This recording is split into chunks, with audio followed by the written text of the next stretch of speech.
পৃথিবীতে এমন কিছু প্রাণী রয়েছে যাদের আয়ুষ্কাল মানুষের তুলনায় অনেক বেশি। তবে তাদের মধ্যেও বিশেষভাবে আলোচিত একটি নাম হল জোনাথন। বিশ্বের সবচেয়ে বয়স্ক জীবিত স্থলচর প্রাণী হিসেবে স্বীকৃত এই বিশালাকার কচ্ছপটির বর্তমান বয়স ১৯৪ বছর। তথ্য অনুযায়ী জোনাথন একটি সেশেলস জায়ান্ট কচ্ছপ। ধারণা করা হয় তার জন্ম ১৮৩২ সালের দিকে, অর্থাৎ তিনি পৃথিবীর ইতিহাসের বহু গুরুত্বপূর্ণ ঘটনার সাক্ষী।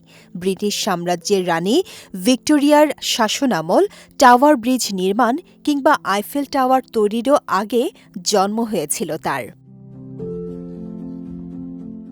বর্তমানে জোনাথন দক্ষিণ আটলান্টিক মহাসাগরে অবস্থিত সেন্ট হেলেনা দ্বীপে বসবাস করছে।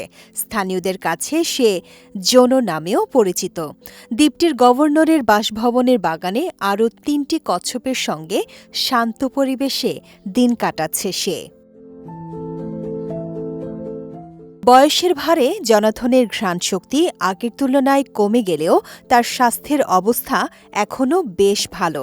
স্থানীয় পশু চিকিৎসকদের মতে সে নিয়মিত খাবার খায় এবং দৈনন্দিন কর্মকাণ্ডেও সক্রিয় রয়েছে। ঘাস খাওয়া, রোদ পোহানো এবং খোলা পরিবেশে সময় কাটানোই তার সবচেয়ে পছন্দের কাজ।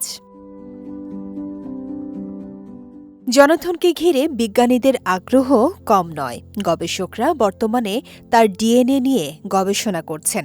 তাদের ধারণা, এই দীর্ঘজীবী কচ্ছপের জিনগত বৈশিষ্ট্য বিশ্লেষণ করলে মানুষের বার্ধক্য, দীর্ঘায়ু এবং সুস্থ জীবনযাপনের বিষয়ে গুরুত্বপূর্ণ তথ্য পাওয়া যেতে পারে। জন্মদিন উদযাপনের ক্ষেত্রেও জোনাথন বেশ ব্যতিক্রমী। বিশেষ দিনগুলোতে তার জন্য নিরামিষ কেক তৈরি করা হয়, যা দেখতে অনেকটা মানুষের জন্মদিনের আয়োজনের মতোই।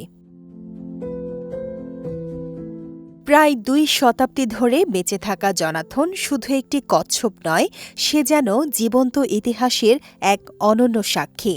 সময়ের পর সময় পেরিয়ে আজও সে পৃথিবীর সবচেয়ে প্রবীণ স্থলচর প্রাণী হিসেবে বিস্ময় জাগিয়ে চলেছে। বিজয় টিভি নিউজ ডেস্ক।